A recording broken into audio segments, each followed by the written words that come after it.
Hello and welcome to the JQ channel. My name is Wesley and today is exciting.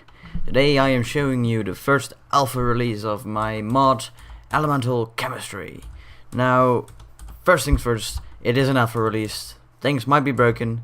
It is not intended for survival, nothing as recipes. It's just me testing the mechanics and also just making a forum post where I can post updates and stuff like that. I just wanted to have a download ready because reasons. And now, okay, let's destroy it. In front of us here. Oh well, let me explain the concept of this mod, the basic concept. It is a mod intended to add some chemistry and physics to Minecraft. And the first thing that I have added is an element system, in which items can be broken down into elements and rebuilt using these elements. So we have 3 machines. We have a thermal decomposer. I call it a thermal decomposer because it works on coal currently. That might change, I don't have a power system yet. So yeah, we have an item scanner and a composer. Then we also have these things, but we'll get to those later. They don't affect. And these textures aren't final either. I just added them because it's better than not having textures, I guess. So first things first, we will look at the item scanner. The item scanner does something. If we take a data card and an item we want to scan, say a piece of sugar, and then we take some coal as fuel source. Blocks of coal, why not? If we put the data card and the sugar and some fuel in there, it will start scanning it, and the empty data card turns into data card items : sugar formula : C12H22O11. So the elemental formula for, I think this is sucrose, is it's the thing that is mostly created from sugar reeds in real life. Sugarcane. So 12 carbon, 22 hydrogen, 11 oxygen.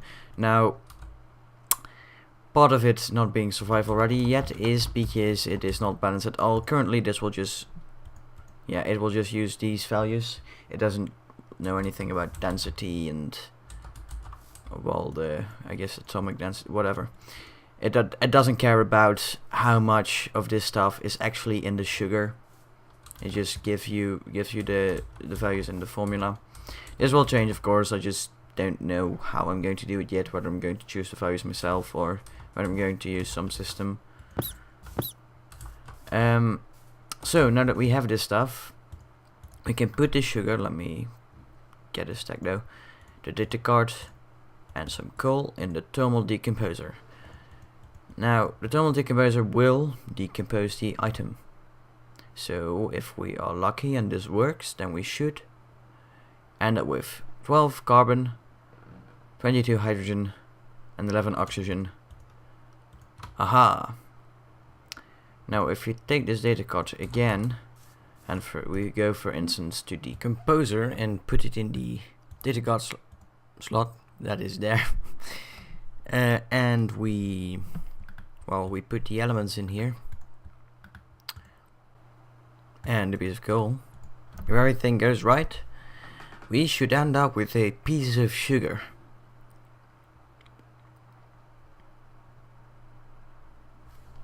Yay!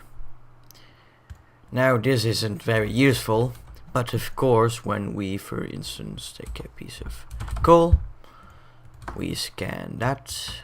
We need another data card.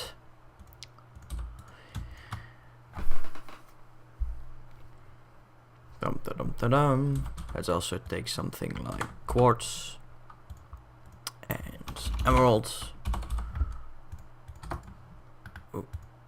Oh, I meant to.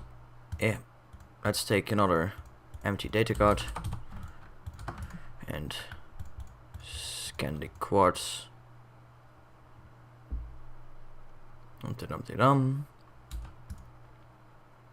That's also already, well, I can already show you if you put coal in here well, it will use up. You can put whatever is in there, but it will use up the coal, the carbon. I mean, ta-da!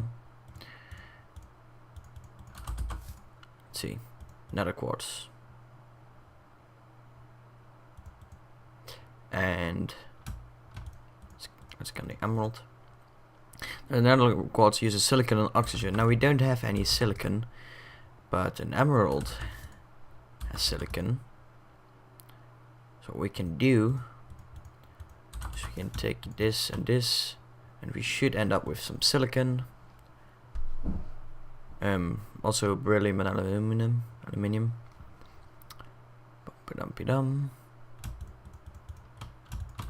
And then if we put nether quartz and silicon, we should end up with a piece of quartz.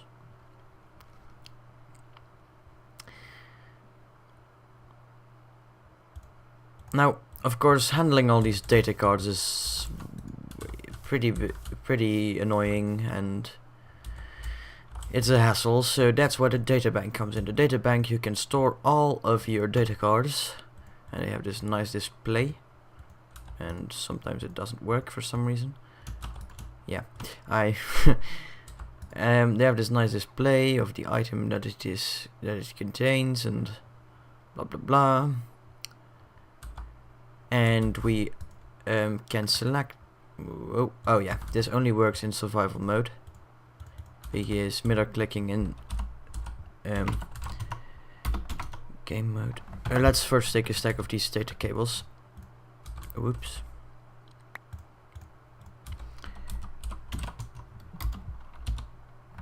Of course, middle clicking in whatchamacallit in creative mode does things, but if you middle click on these things, we can select data cards.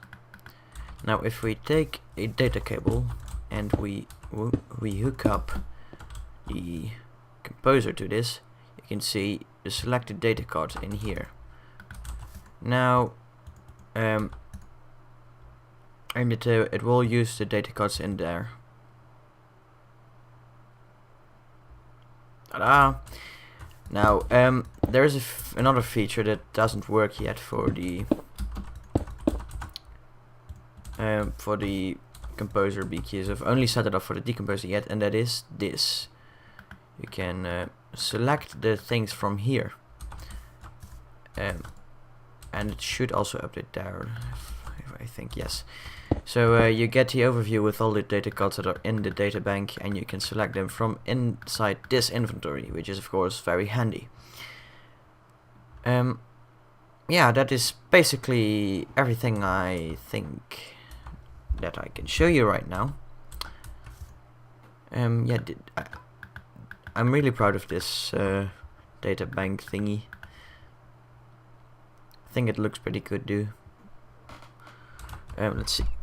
If we go back to game mode 1, I think that is everything. Yeah, well, we have a logo, but it's unobtainable now. I guess you can put it in an item frame or something on a chest. That's, I don't know. Logo. This was mostly just for testing, really, when I was still figuring out the 1.8 things.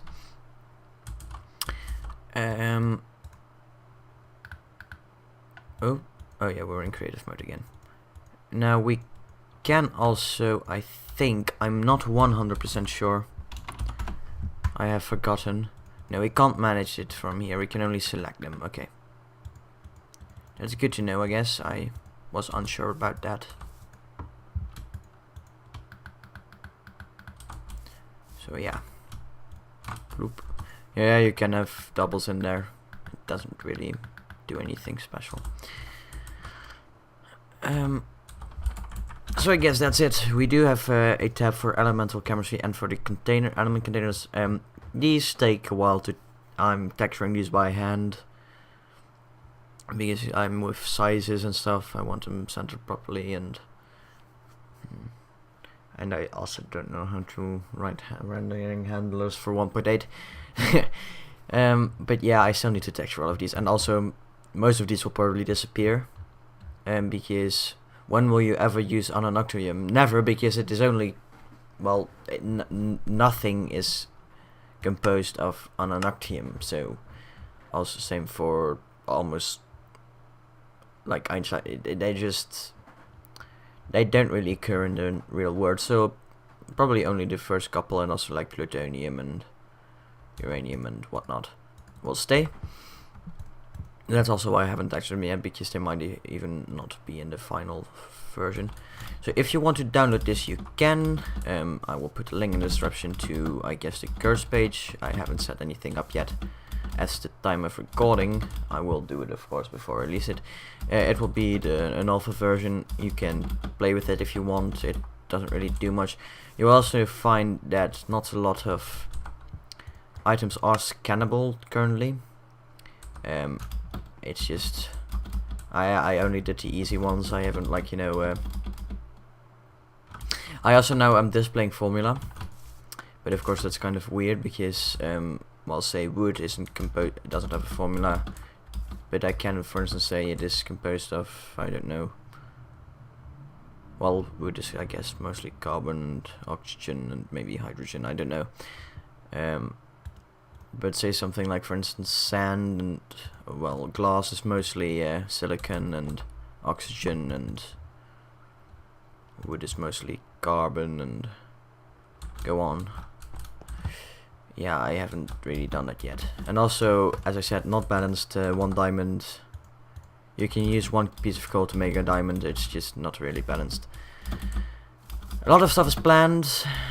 I hope you like it.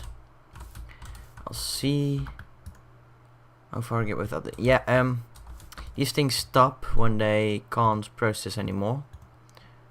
I don't know why they do that. Well, I do know.